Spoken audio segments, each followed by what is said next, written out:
I'm Philip Hackett, and today, Anything Cricket Let's Talk is taking the opportunity to share with you a recent interaction between former West Indies opening batsman and former captain Chris Gayle and a number of young aspiring cricketers.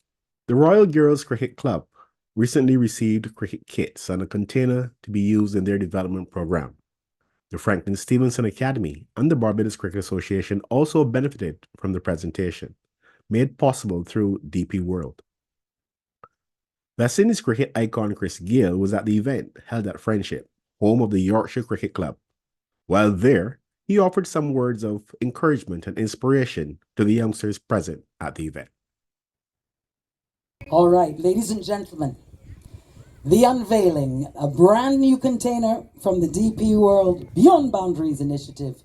You can help me count down. Ready, girls? 5, 4, 3, 2, 1.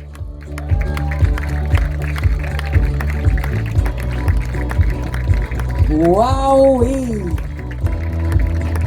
What a moment, what a gorgeous container. In the audience, we have the artists who made this beautiful piece of work. So I'd like to shout out the San Trio Creative, Nikolai Charles, Sergio Charles, and Alexei Charles, three brothers, supported by two artistic parents who are here today. A proud moment for their family and certainly a proud moment for Barbados.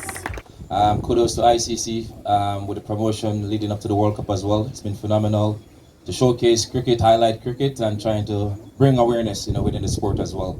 I think we as a Caribbean nation would need that, very much. And from a personal point of view, I was looking forward to the West Indies team to actually go all the way, and it will actually do wonders, for the Caribbean. But for the same time as well, I think it's good to actually highlight, cricket within the United States as well, because ICC been trying to break into that market for such a long time now. So they have done a lot of collabs with basketball, baseball, which is very good. So we have some new cricket fans, within the sport as well, and that's what we want to see. The game of cricket actually grows, and to have the grassroots DP World, what you have done today, it's phenomenal. So congrats to DP World and such a great initiative as well.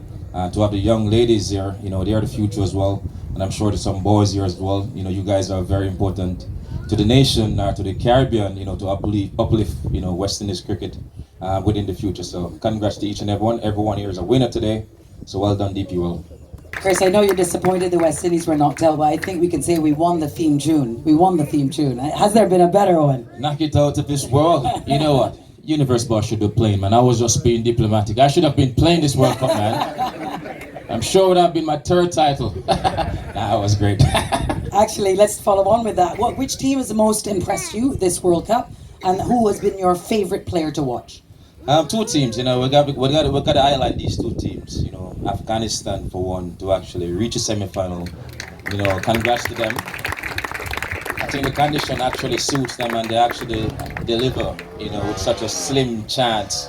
Within the World Cup. So Afghanistan to reach a semi-final, it's like winning a World Cup for them as well. And we have to highlight South Africa as well. Most people always write off South Africa when it comes to a semi-final as well.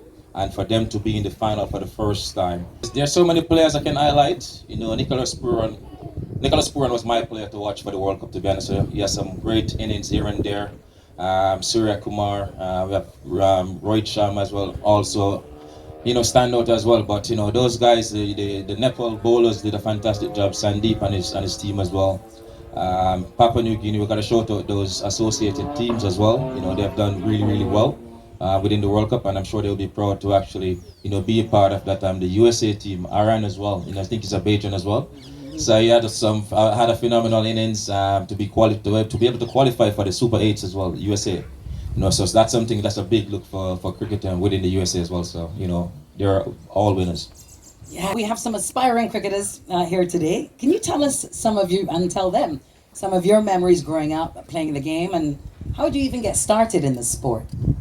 Well, I grew up in a small community called Rollington Town, that's in Kingston, Jamaica. I grew up next to Lucas Cricket Club, that's the home of George Edley. And we have Kensington Cricket Club as well, which is actually our neighbor. So I have 5 brothers, I'm the second to last one. And cricket was always going to be a priority, for me to actually just be a part of it naturally. We used to play cricket on the street a lot. In India they call it gully cricket, but in the Caribbean we play a lot of cricket on the street as well. As soon as I get home from school, it was always cricket. You eat, sleep cricket, because it was right in front of you each and every day. So it's always going to be natural. And then when you follow your brother's footstep as well, all represent the country at some level.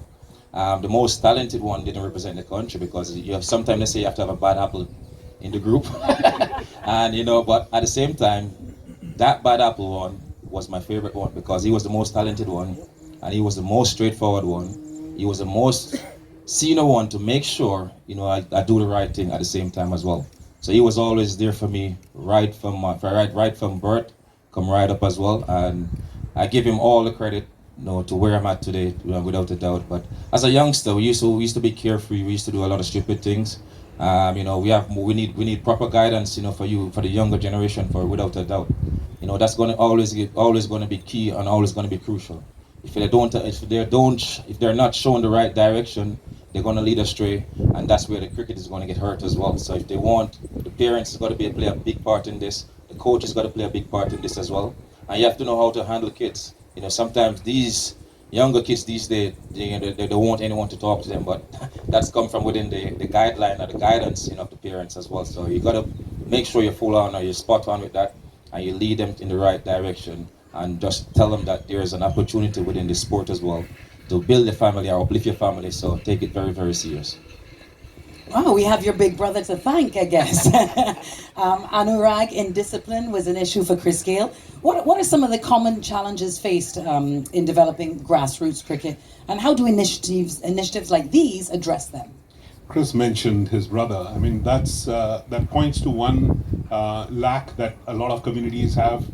Mentors, coaches. You can't address that overnight. The other big hindrance or barrier we have is lack of infrastructure and equipment. And initiatives like this, I think that's where these come in. Because it's not just enough to dream and to want to play cricket without access to the proper facilities. A lot of dreams will never really come to fruition.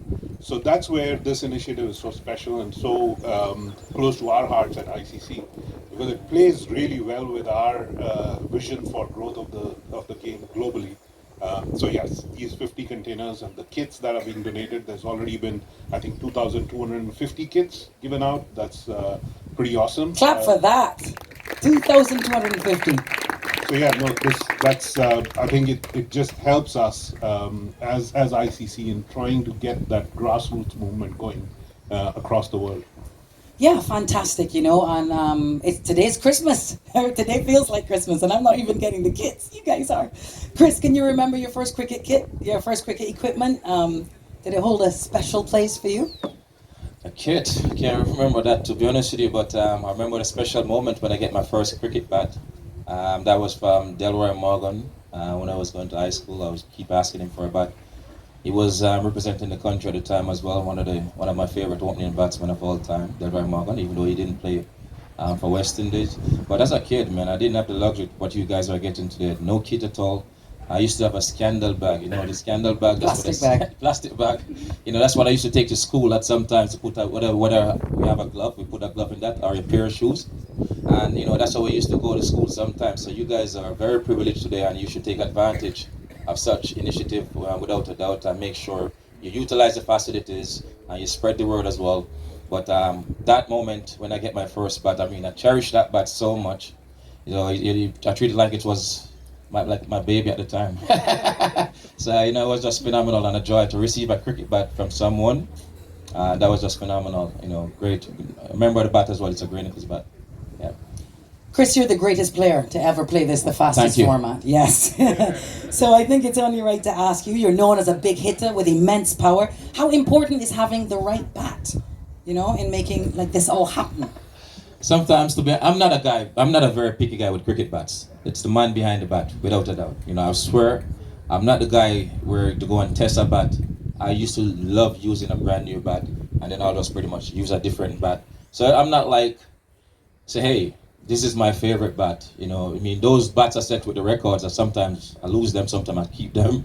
You know, but I just never have a favorite bat, to be honest with you. But it's just who make my bat was pretty much heavy as well. Once the bat is heavy, I feel like I'm in control. If it's too light, I don't feel like I can take chances. So my bat got to be like 3 pounds at the time. I was strong, but I'm still strong. But I was strong then, so my bat was like 3 pounds, one of the heaviest bat in the history of the game. You know, I used to use a heavy bat, and it kind of guided me. The reason why I use a heavy bat as well, because as an opening batsman, I never used to like to go square the wicket.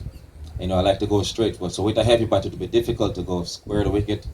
So you make it more, you play more in the V. So you know those things kind of help my game. When you get more strength, then you can decide when you want to go square the wicket, whether square leg or back with a point. So yeah, pretty much. Excellent, excellent. I hope you guys are enjoying these stories as much as I am. Anurag, back to you. DP World's Beyond Boundaries initiative, I know, was launched the ICC Men's World Cup in 2023, last year in India. This will be the 9th container, I think, around the world. I know there's been India and UAE. Can you tell us a bit about what you guys have done so far in this initiative? Yeah, so there are containers which have gone to Bombay, to Johannesburg. So as I said, there are 50 of these which will be going to different parts of the world. And it's a brilliant initiative, not just in terms of providing facilities and equipment for the communities. It's really about building lasting relationships for the sport with communities. It's about building those roots, because our sport is all about our fans, all about the participants. So yeah, it's something that's bringing the right kind of facilities, the right opportunities for girls and boys throughout the world, and that's why this when we started this partnership, and that's one thing that we've been trying to do in all our commercial partnerships, to have a purpose beyond just the financial arrangement that drives these things, is to see how we can give back to our fans, to the world at large. And so this is part of that initiative. Yeah, brilliant. I can't imagine a better partner for the ICC than DP World. I guess there's a lot of alignment, right, with the broader vision of the ICC, would you say? Absolutely. So there's an alignment of vision of where we want to do, what we take cricket, how we want to move the development of women's and men's cricket. You might have heard about how we, with the help of DP World, moved pitches from Florida to New York, 1,250 miles over 2 days, 20 trucks. It was a massive operation. And that's only possible when you have a leader in logistics like DP World, who's watching your back when you're doing something like that. So it's about moving the infrastructure. It's about getting the equipment delivered throughout communities throughout the world. Yeah, so useful. I mean, obviously the kit and the equipment, but even the containers in our part of the world, something like that, very useful and helpful. Chris, you talked about yourself as a youngster. How important do you think it is to keep children from the Caribbean invested in this great sport? I know we didn't make a semi-final or final, but being able to host the ICC Men's T20 World Cup, how crucial is it? I think it's crucial, without a doubt. I've said a few things even before the tournament or within the tournament as well. It would be nice to just have the Caribbean hosting the World Cup by itself, rather than actually sharing it with the United States. The United States can actually host their own World Cup as well. So I mean, to break it up like that, you always want to give the Caribbean a chance. We have the facilities, we have the grounds, we have all the venues in the world to actually, just like anyone else, to host the World Cup by ourselves. So I just think that's something we can look for within the future as well, and it actually develop the Caribbean even more as well, because we need the development without a doubt. That's something huge, because the cricket is actually taking a hit within the Caribbean, and if we don't fix that problem like today, we're going to find ourselves in difficult situation, and who knows what the future holds. DP World Beyond the Boundaries initiative offers access. That is something young people around this region don't always have. What's your advice, Chris, to the youngsters who want to change what is possible for their future? What would you say to them to encourage them to follow their dreams? I think it's important now for a youngster, because with the facilities and the help you guys getting now, it's very important. I'm very thankful for the game of cricket. Cricket has given me everything, and I'm very thankful to actually travel the world. Get to see different cultures as well. So if you guys are serious, you can, it can be a life change for you youngsters. So it's nothing to take for granted. I know you guys are young and you will make mistakes, and that's okay. We're allowed to make mistakes and we learn from that as quickly as possible. But the game have actually changed. It's a huge business now within the world. So it's up to you guys if you really and truly want to make a living out of this. It's just to put the mind aspect into this world, and I'm sure you can actually develop. Not all will be great, but some will actually have a plan B, and then you can work towards plan B as well. So that's very important. If plan A don't work, always have a plan B. But the future is bright for the youngsters without a doubt, and I think they can achieve that. Thank you so much. Ladies and gentlemen, put your hands together for Mr. Chris Gayle and Mr. Anurag Dahiya. Thank you so much.